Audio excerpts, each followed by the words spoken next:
d'être ensemble. On va vous proposer maintenant une série de questions-réponses. Je parie que tu vas aller chercher le micro baladeur, voilà, qui va vous permettre de poser vos questions à nos invités, à Géraldine, à Adélaïde, à Pedro. Je ne sais pas qui a envie de commencer. On peut mettre un petit peu de lumière dans la salle. Voilà, ici au premier rang, Jackie, je crois. Donc, Jackie, je vais le garder en main, parce que c'est pas très Covid-proof. D'accord. Je n'ai pas grand-chose à dire. C'est peut-être étonnant, mais je n'ai pas grand-chose à dire. J'ai une chose, euh, après avoir fait tout le chemin qu'on a fait, puisque maintenant j'ai 74 ans, hein, j'ai dû faire mon chemin aussi, etc.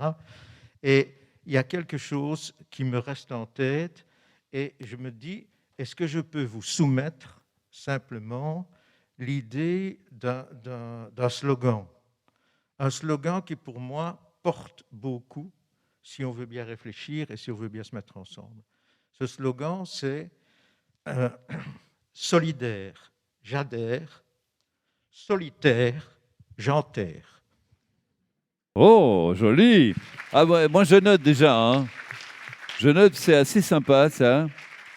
Solidaire, j'adhère, solitaire, j'enterre. Belle allitération hein, pour un professeur de français, on peut relever quand même.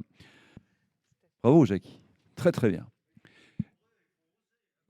Oui, il faut oser, c'est très bien. Je ne sais pas s'il y a d'autres punchlines dans la salle, ou d'autres questions à nos invités.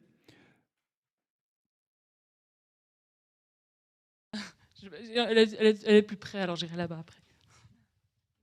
Bonjour, mais moi je suis très très contente d'être ici. J'ai découvert le livre de Madame Rémy il y a 2 semaines. Je l'ai englouti et puis je suis allée sur sa page YouTube et là j'ai vu, pas YouTube, Facebook, et là j'ai vu qu'il y avait aujourd'hui cette conférence. Je me suis dit je dois y aller. Je suis professeure de français aussi. Je suis dans le même questionnement. Je suis passée par tout ce que vous décrivez. Donc, je me suis dit, enfin un livre qui exprime ce que je vis, magnifique. Et face à ça, j'avais 2 questions. Donc, je venais ici avec vraiment 2 questions. La première, c'est par rapport à la 5G.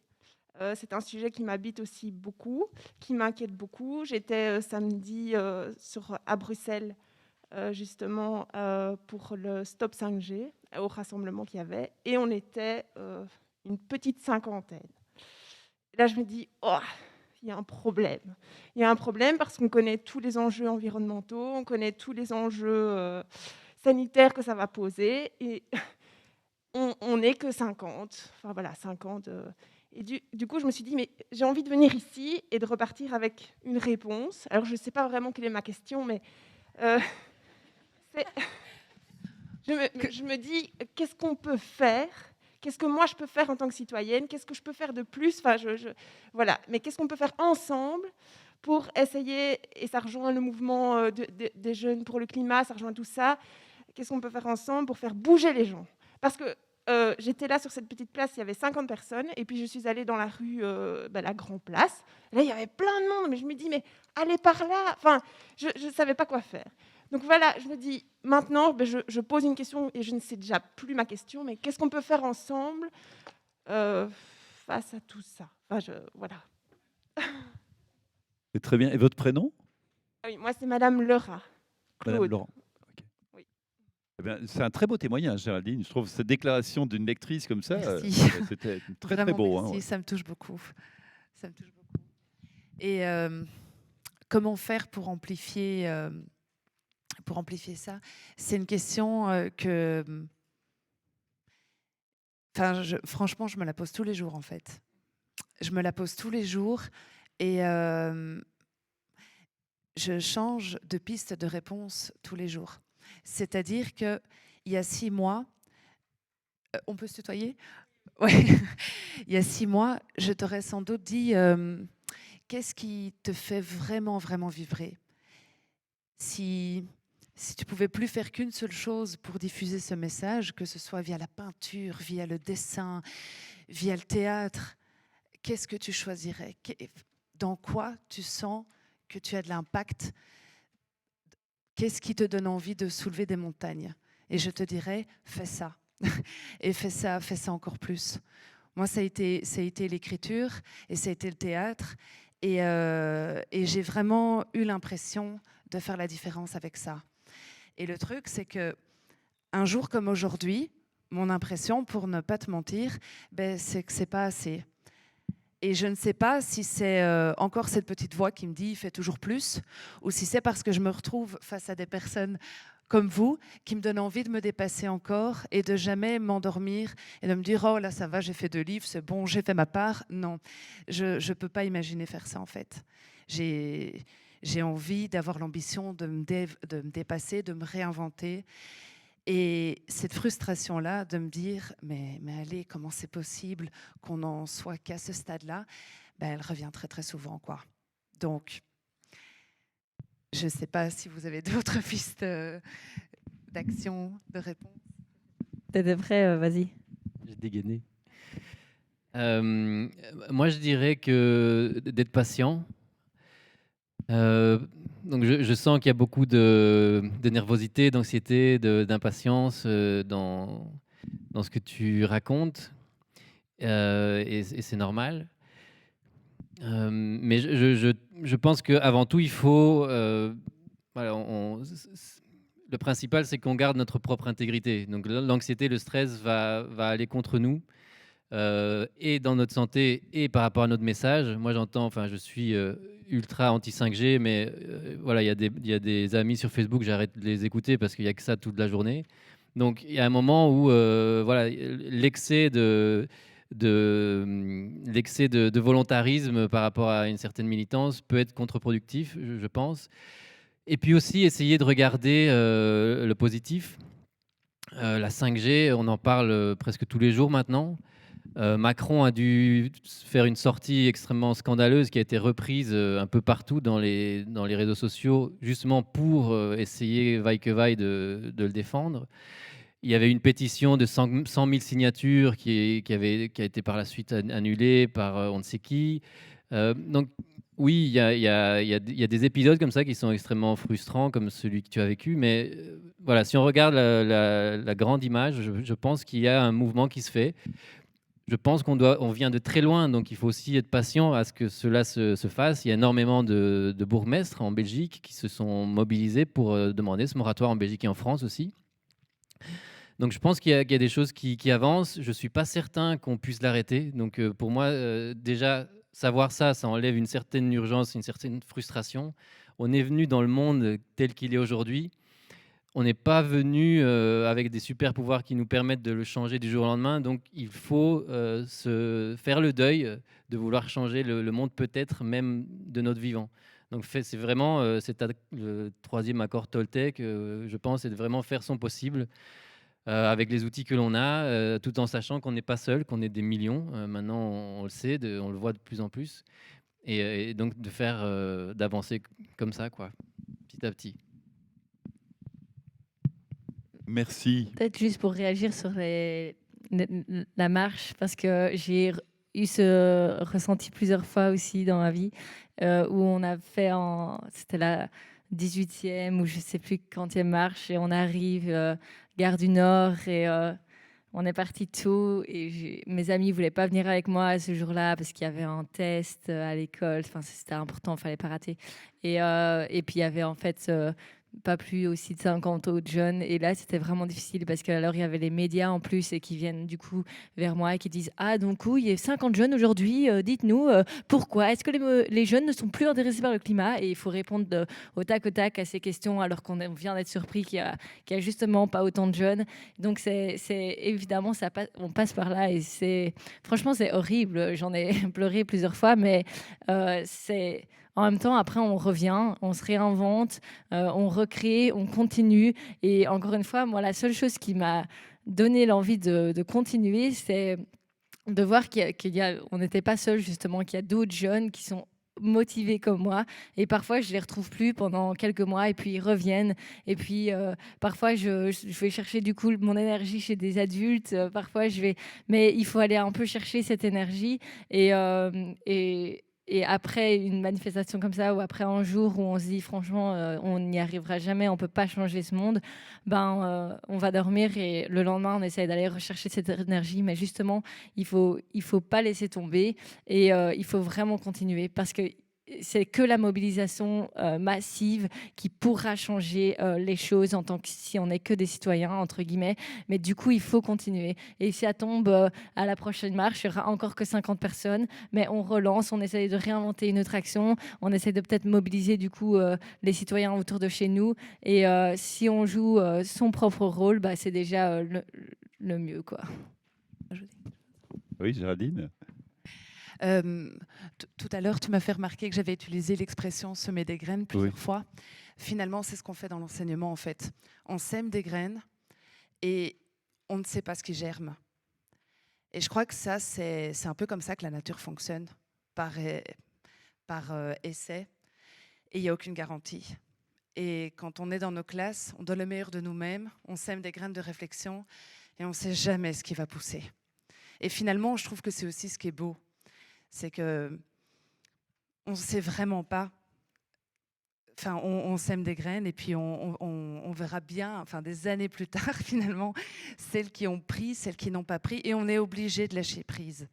Et il y a un livre qui m'a énormément aidée de ce côté-là, ça s'appelle « Aimer ce qui est » de Byron Katie, B-Y-R-O-N.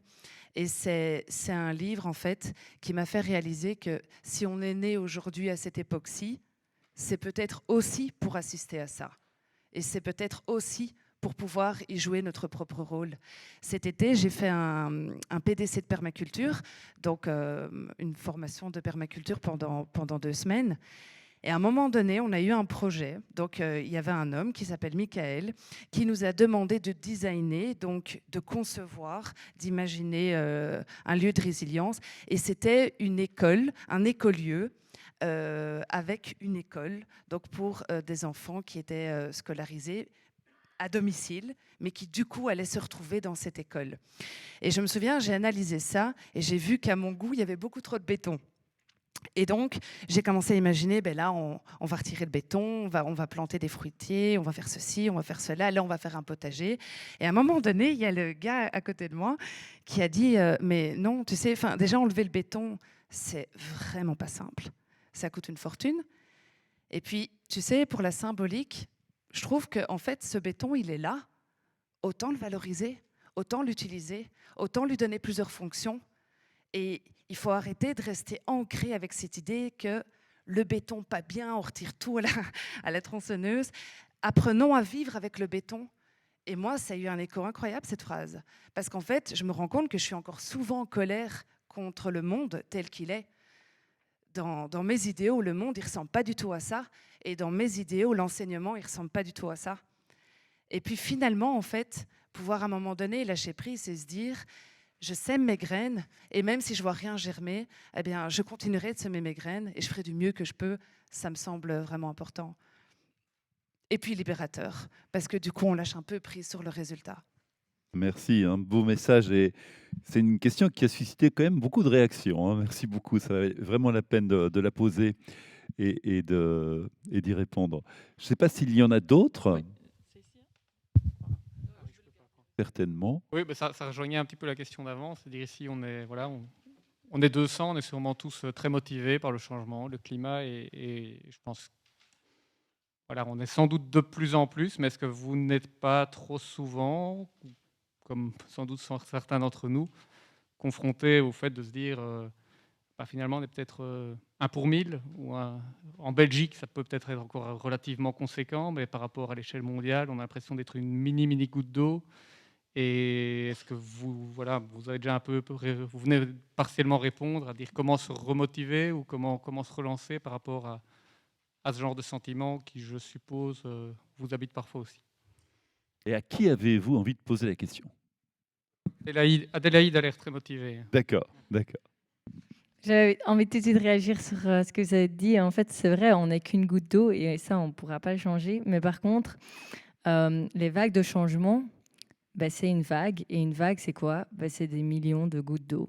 Du coup, si on enlève les gouttes d'eau, il n'y a plus de vagues. Donc, c'est vraiment les vagues de changement. Il faut, en tant que goutte d'eau, décider d'être dans la vague de changement. Et cette vague, elle se fait aujourd'hui. Les gens, ils sont en marche. Il y a des mouvements qui se voient parfois, puis parfois ils ne se voient pas. Puis il y a des projets à gauche, à droite. Et il faut juste... Déjà, moi, à chaque fois, j'ai envie de soutenir chacun des projets qui se créent parce que c'est incroyable et ça démarre de là. Et c'est comme ça qu'on changera les choses. En plus de ça... évidemment, comme je le disais, c'est super difficile et on peut vraiment aller, je veux dire, on peut parfois être complètement désespéré, quoi. De voir en face de nous, on en parlait, Coca-Cola, mais même Shell et tout ça, qu'est-ce que tu veux faire face à ça? Enfin, et moi, je me suis dit la même chose. Qui suis-je? J'ai 19 ans, j'ai encore jamais été à l'université. Qui d'abord voudra m'écouter? Apparemment vous. Mais sérieusement, qui a envie d'écouter une jeune fille qui a envie de changer les choses? Mais comme j'étais pas seule, comme en fait il y a des millions de citoyens qui depuis des années se battent, en fait il y a un mouvement et je peux vous assurer que ces politiques, que ces chefs de CEO, ils ont peur de nous. Je peux vous l'assurer. Si ces chefs d'État, ils osent même nous proposer de leur écouter, je veux dire... j'ai la chance d'être dans ces jeunes qui peuvent rencontrer ces chefs d'État, mais ça veut dire qu'ils prennent du temps d'écouter les jeunes. Mais c'est symbolique, ça veut dire, et ça veut dire qu'ils ont quand même une idée derrière la tête. Ils prennent le temps, ils pourraient complètement nous ignorer et ils ne le font pas. Et peut-être pour encore nous rassurer, c'était pas des rendez-vous pour la photo. Déjà, il n'y a aucune photo qui a été prise de ces rendez-vous, mais en plus de ça, c'était des longs rendez-vous de 92 heures, enfin 90 minutes, 2 heures. Et ça veut dire, et je peux vous assurer qu'il y avait une réelle écoute. Je ne sais pas si ils vont pas changer leur politique, en tout cas parce que avec les phrases que je vous ai dit tout à l'heure, mais en tout cas, il y a quelque chose qui bouge, ils le sentent et ils se disent punaise, mais qu'est-ce qu'on va faire une fois que ça éclate? Qu'est-ce qu'on va faire? Et moi, je pense que si on continue, ils pourront plus rien faire à part nous suivre, quoi. Et je vous parlais du Green Deal tout à l'heure à un niveau européen. Ça, c'est grâce à la mobilisation des citoyens. C'est grâce à la mobilisation des citoyens. Et donc, il faut continuer pour que ce Green Deal devienne en vrai truc, quoi. Oui, moi je voulais vraiment abonder dans ce sens-là, sur le fait que nous ne sommes pas une goutte. Vraiment pas du tout, quoi. C'est vraiment, on est vraiment une vague de fond, une lame de fond on est vraiment des millions. J'en parlais dans ce TEDx qui s'appelait le pouvoir du groupe. Après avoir fait ce simple discours qui a été vu des millions de fois, 10 millions de fois, il y a plein d'études qui disent qu'on est énormément. On est une masse immense qui ne connaît pas encore son véritable pouvoir. Je disais que la première chose que font tous les régimes dictatoriaux, c'est d'interdire les rassemblements, c'est d'interdire les manifestations, justement pour éviter que les gens sachent, que les gens prennent conscience de leur propre nombre. Donc, quand on est isolé chez nous, et aujourd'hui encore plus, confiné, chacun de son côté, on va toujours se sentir négligeable, une minorité, mais en fait, on doit commencer à se rendre compte qu'en fait, on est une énorme masse et qui est de plus en plus visible et qui, du coup, doit commencer à avoir de plus en plus de pouvoir. Et j'aime beaucoup cette phrase qui était dans le panneau que mon fils portait à la fameuse marche pour le climat qui a changé ta vie. C'était quitte à être une goutte, autant être celle qui fait déborder le vase. Oui, c'est joli, c'est joli. Je peux juste rajouter une phrase? En fait, je voulais aussi abonder dans ce sens-là. Même seul, pour moi, on est fort. même seul. Et je vais pas du tout parler de moi. Je vais vous parler d'un film. Je ne sais pas si vous avez vu le film Dark Waters. Mais dans ce film, il y a un avocat d'affaires qui donc plaide à la base pour les industriels des pesticides, qui va être touché au cœur par le drame d'un fermier et qui va changer de camp. Et on voit en fait qu'il lâchera jamais. Il peut subir toutes les pressions du monde, il peut subir toutes les menaces du monde. Il a peur, mais ça ne changera rien. Et ça, c'est la force de l'intégrité. Et je pense qu'à partir du moment où on est habité par cette force, je ne vais pas dire qu'on est indestructible parce que ce ne serait pas vrai, mais en tout cas, on est animé d'une force infiniment plus puissante que tout ce qu'on peut imaginer. Belle réponse.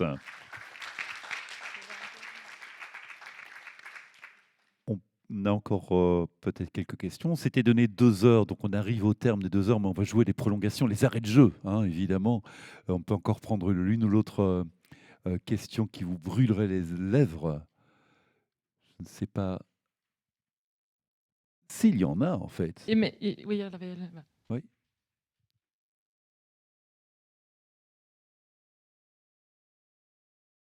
On va laisser les autres, hein, Jacques. Oui, on va faire tourner le micro. Mais on pourra continuer de façon informelle, évidemment, beaucoup. après. Ouais. Tout d'abord, merci beaucoup, c'est très inspirant. Moi, j'avais juste une petite question qui est potentiellement assez niche et concrète. Mais je voulais vous demander comment est-ce que vous abordez des discussions avec des gens qui ont une vision du monde très différente des vôtres.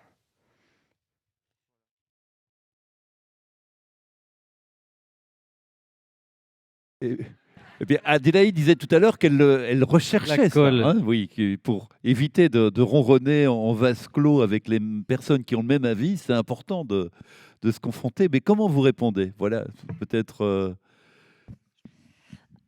Adélaïde. Mais Ouais. comme je le disais, par exemple, je vais exprès encore à mes entraînements de foot, non seulement parce que j'aime le foot, mais aussi pour entendre les avis de mes coéquipiers qui ne sont pas du tout dans le même monde que nous tous, qui même changement climatique, c'est bon, j'ai besoin de ma voiture parce qu'il faut que j'aille travailler chez McDonald's, c'est vraiment ça, mais c'est la réalité des choses pour beaucoup de personnes. C'est super difficile, mais je pense que d'abord, il faut écouter leur point de vue. Je ne parle pas des climato-sceptiques, hein, parce que ceux-là, il ne faut même pas les prendre en compte. Mais je parle de ceux qui ont vraiment, qui comprennent qu'il y a un changement climatique ou qui disent, OK, d'accord, je sais qu'il y a un truc qui se passe, mais moi, regarde ma vie, quoi, je ne peux pas changer, il faut que je prenne ma voiture, il faut que je fasse ça, je ne peux pas rater le boulot parce qu'il faut que je finisse Enfin, il faut que...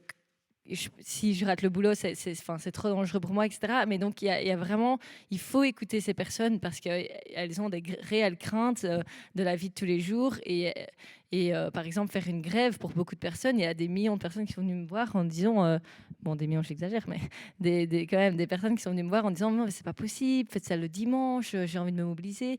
Enfin bon. Il y a des avis partout et je pense qu'il faut, la première chose que c'est écouter ce que la personne a à dire et les craintes et ce qu'ils amènent. Parce que je pense que si on écoute une personne, plus facilement, elle acceptera de nous écouter. Et donc, c'est vraiment être écouté, mais activement, et prendre en compte ce que la personne dit. Et puis, c'est un travail de long terme, quoi. Avec mes amis du foot, c'est vraiment, ça fait 2 ans que j'essaye de leur dire qu'il y a une urgence climatique et qu'ils peuvent bouger. Et puis, il y a aussi ceux qui nous dénigrent sur les réseaux sociaux et qui utilisent les réseaux sociaux pour nous pointer du doigt et pour vraiment essayer de nous écraser comme ça. Et ceux-là, moi, je les nie, premièrement. Et s'ils viennent face à face, je pense qu'il faut... Enfin, je ne sais toujours pas ce qu'il faut faire exactement avec ces personnes-là, mais c'est juste que, justement, ça prouve le pouvoir, en fait, que tu as. Parce que si ces personnes, elles veulent t'écraser, c'est parce que tu es en train de voler, tu vois. Donc, il ne faut pas se faire écraser par ces personnes qui croient pas en l'urgence climatique ou qui se disent de toute façon tu n'y arriveras jamais ou c'est qui cette jeune fille pour parler, blablabla. Ça veut dire que tu commences à avoir une influence chez les gens et que eux n'aiment pas ça. Donc, il y a différentes catégories, mais en tout cas, s'il y a des personnes qui veulent vraiment changer et qui juste, c'est pas possible, je pense qu'il faut commencer par les écouter et essayer de voir avec eux comment on peut leur offrir une alternative. Et c'est encore une fois pour ça que moi, je mets pression sur le politique, parce que je suis persuadée que le citoyen, il peut avancer, mais il a une limite et il faut lui offrir une alternative, surtout pour le citoyen qui est très vite limité par son portefeuille.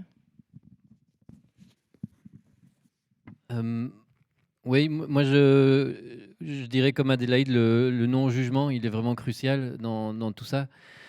Comme je disais, vraiment le pire qui peut nous arriver, c'est vraiment de commencer à nous juger les uns les autres et juger aussi ceux qui ne font pas encore partie de ça, parce que tout le monde a chacun a ses raisons.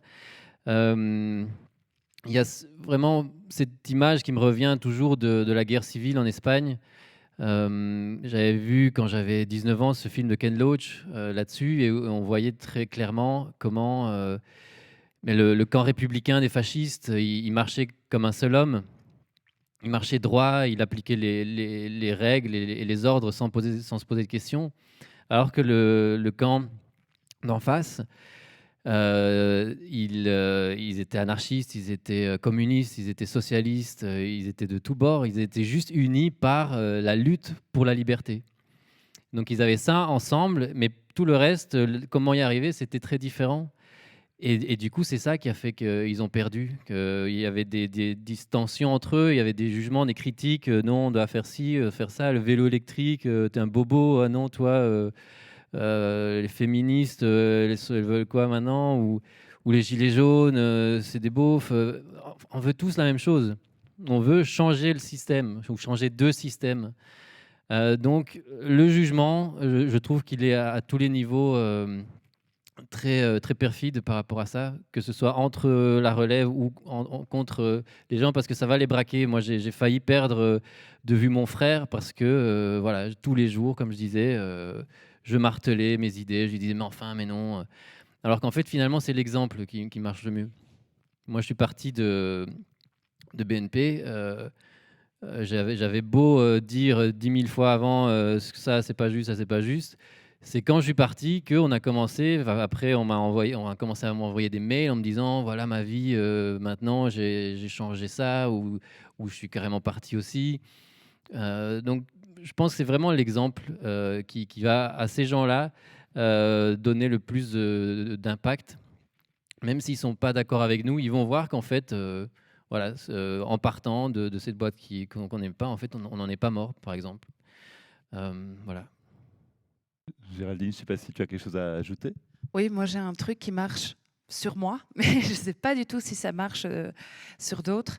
C'est quand je suis face à moi quelqu'un qui a le potentiel de me faire sortir de mes gonds, je me lance un défi, c'est une sorte de petit clin d'œil intérieur. Je lui parle le plus lentement possible. Et en fait, non, justement, ça donne l'impression en fait que je réfléchis énormément. Et la personne est un petit peu déstabilisée, mais plus sérieusement, c'est aussi parce que je me force, et je dis ça comme si c'était négatif, alors qu'en fait c'est très enrichissant, je m'impose de m'ouvrir à l'univers de l'autre. Par exemple, hier, j'avais un événement, un baptême. Je me mets à côté d'une fille qui me dit « Félicitations pour ton 2e livre ». Et enfin, très rapidement, on parle d'écologie. Et en fait, elle n'avait que des propos clichés qui m'énervaient. Par exemple, oui, Greta Thunberg, n'importe quoi, instrumentalisé, etc. Et j'ai senti l'impulsion, la rapidité qui voulait lui dire « T'as tort, tu comprends rien, je vais t'expliquer ». Et en fait, ça ne marche pas du tout. Et surtout, qui suis-je un seul instant pour aller donner des leçons à une personne qui, certes, n'a jamais rencontré Greta Thunberg, mais moi non plus, je ne l'ai jamais rencontrée. Et donc, en fait, dans ces moments-là, ce que je fais, c'est que je respire. Et respirer, on peut le faire très rapidement, avec le cœur fermé, sans écouter, en voulant imposer quelque chose, ou on peut le faire et vraiment respirer, s'ouvrir, ouvrir son cœur, ouvrir ses poumons. Et là, le débit est différent. On répond très lentement et on est vraiment dans l'échange. On est vraiment dans quelque chose d'ouvert. Ah, pourquoi elle t'énerve ? Ok, qu'est-ce qui t'amène à penser qu'elle est instrumentalisée ? Et puis finalement, quand on quand on échange de façon très très lente et que la personne se sent écoutée et qu'elle sent vraiment qu'il y a une ouverture, ben là, les conversations, elles peuvent être absolument magnifiques. Et finalement, hier, on s'est mis d'accord. Et ça rejoint vraiment ce qu'on disait tout à l'heure à propos de semer des graines. Et du coup, je vais aussi me répéter par rapport à mon deuxième livre. Mais il y a quelques années, j'avais une amie dont le mode de vie me posait problème parce qu'elle voyageait énormément. Et en fait, tout ce que j'estimais qu'il ne fallait pas faire, enfin, on aurait dit qu'elle cochait la to-do list. Enfin, voilà. Et à un moment donné, on s'est disputé pour un détail tout bête, mais enfin son gazon, quoi. Et puis quand j'ai découvert que j'avais pas cette mission de la convaincre, enfin qui suis-je pour la convaincre? Et que je pouvais juste semer des graines, et encore, si j'en avais l'envie et si j'estimais avoir quelque chose d'intéressant à raconter, et surtout que j'acceptais d'être moi aussi un terreau, et d'écouter ce qu'elle avait à dire et d'être réceptive à ses graines à elle, on a évolué de façon assez incroyable. Et lors du confinement, elle a construit une ruche de la biodiversité. Oh là. C'est-à-dire Belle une victoire. ruche... Pardon? Belle victoire. Oui, enfin, je ne le vois pas comme ça, mais c'est vrai que finalement, on se dit, bon, on a quand même su dépasser nos différences. Donc, c'est une ruche sans production de miel, mais donc le désintéressement est total, quoi. C'est incroyable. Eh bien voilà, belle réponse. Merci beaucoup en tout cas. Et la technique, je vais parler plus lentement. Oui, mais ça doit être fluide quand Ah, même. d'accord. C'est seulement si elle t'énerve, il a Oui, dit. Hein. mais elle m'énerve pas, c'est bon. Je peux parler normalement. Mais écoutez, je crois qu'on a fait le tour des questions et qu'on peut peut-être continuer après, j'allais dire hors antenne, mais au bar ou à la séance de dédicace. Et Martine et Claire vont venir nous dresser l'agenda de cette semaine des possibles qui n'est pas terminée. Puisque nous ne sommes que lundi, encore plein d'activités jusqu'au week-end prochain. Et puis remercier aussi une série de partenaires, je crois. Et en tout cas, nous, on a pris, et je me fais l'interprète des 3 invités, énormément de plaisir à vous écouter. On a senti, j'ai trouvé une qualité d'écoute. Moi, je suis très sensible à ça aussi dans cette salle. C'était vraiment magnifique. Et on peut encore applaudir les intervenants qui ont été riche d'enseignements, Géraldine Remy, Pedro Correa et Adélaïde Charlier. Merci infiniment à vous 3. Voilà, on va encore vous remercier vraiment, tous les 4, encore 1000 fois, de votre présence et de cette soirée. En fait, je veux juste vous rappeler qu'en fait, on peut vous suivre sur les réseaux sociaux, sur vos pages pour les secrets de la licorne, pour Adélaïde, voilà, pour Pedro aussi. Il y aura ici à la sortie un stand en fait, de la librairie Papyrus où il y a déjà donc certains des livres qui sont disponibles. Si vous voulez également avoir des conseils sur d'autres livres sur la transition. Alors, la semaine, aujourd'hui, c'est le 3e jour de notre semaine des possibles qui va continuer ici mercredi, donc avec la conférence d'Olivier de Scutter. Il reste encore quelques places, donc n'hésitez pas à nous contacter pour vous inscrire. Ensuite, vendredi, un café citoyen, où là, voilà, c'est vraiment, venez, malonnois ou pas malonnois, pour imaginer ensemble, justement, ce que vous souhaitez, ce que nous souhaitons pour le monde de demain. Et samedi, alors on terminera par une balade sur les sentiers, une balade guidée en fait sur les sentiers malonnois, suivie d'un concert. Voilà. Alors, Malone Transition, nous sommes en association là depuis à peu près 2 ans maintenant. Nous allons bientôt passer en ASBL et nous sommes vraiment à la recherche encore. Donc, s'il y a d'autres personnes qui ont n'importe qui, tout le monde est le bienvenu. Si vous avez envie de vous investir, que ce soit pour un projet ponctuel ou de manière plus récurrente, une fois de temps en temps, voilà, n'hésitez pas à nous contacter via la page Facebook, via Messenger ou via mon numéro de téléphone qui est sur les affiches et je passerai le relais. Voilà. Et d'autres remerciements aussi, en plus des intervenants. Cette semaine des possibles et toutes nos activités en général ne pourraient pas avoir lieu sans un tas de monde. Il n'y a pas que nous, les quelques-uns là qui sommes ici aujourd'hui. Il y en a d'autres dans la salle qui se reconnaîtront, mais qui sont venus pour les techniciens pour les Ripper Café, les personnes qui ont fait de la soupe, qui nous ont accompagnés dans les balades vélo. Voilà, on ne sait pas citer tout le monde, mais ils se reconnaîtront. Mais nous, on les remercie vivement. Oui, très fort, vraiment. Merci. Voilà. Alors, nous allons bientôt passer en ASBL. Ça, je ne sais plus si je l'ai déjà dit ou pas. Oui, voilà, je l'ai déjà dit. Ouais, voilà. Et que donc tout le monde est le bienvenu.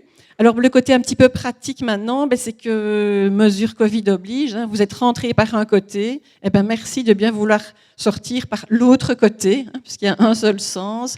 Et en commençant, si possible, enfin pas si possible, non, en commençant par les rangées du fond. Voilà, histoire que ça se fasse de manière bien régulière sans se croiser. Et alors, il y a le bar qui reste ouvert pour venir échanger avec nous. Donc, n'hésitez pas à venir nous trouver si vous voulez avoir plus d'infos. Et bien sûr, voilà, poser des questions aux intervenants. Voilà, merci à tous. Je passe... Nathalie, tu veux dire après? Ben voilà, moi j'ai fini alors, Nathalie. Ben voilà, donc en fait, je réitère ce que Martine a dit. Donc, Malone Transition existe depuis 2 ans et on a pris la décision donc de se mettre en ASBL.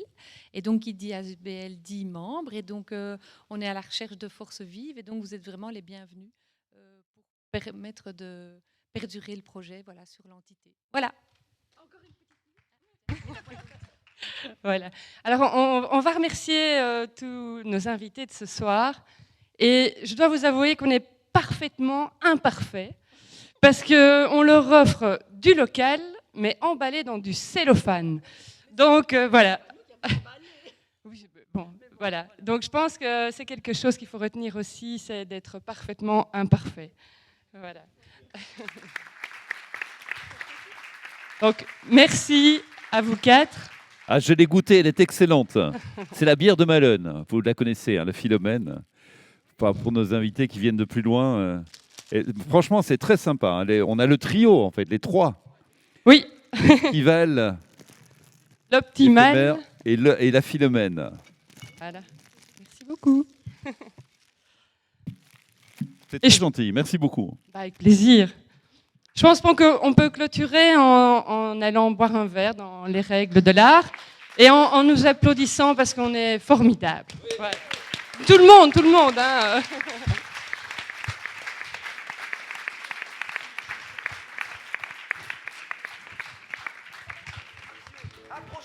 Bonne soirée et belle semaine.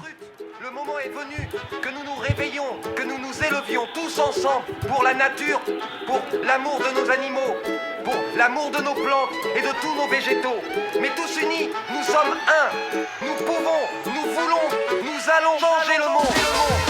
On recrute des glaneurs de poubelles, préparateurs de manifs, des crieurs de ruelles et des bloqueurs de périphes, des faiseurs de soupe populaires, esprits créatifs, penseurs libertaires, des paysans révoltés, restaurateurs véganes et même des dresseurs de tentes au bord du canal. On recrute des ouvreurs de cages, des gens qui ont dans le cœur la notion de partage.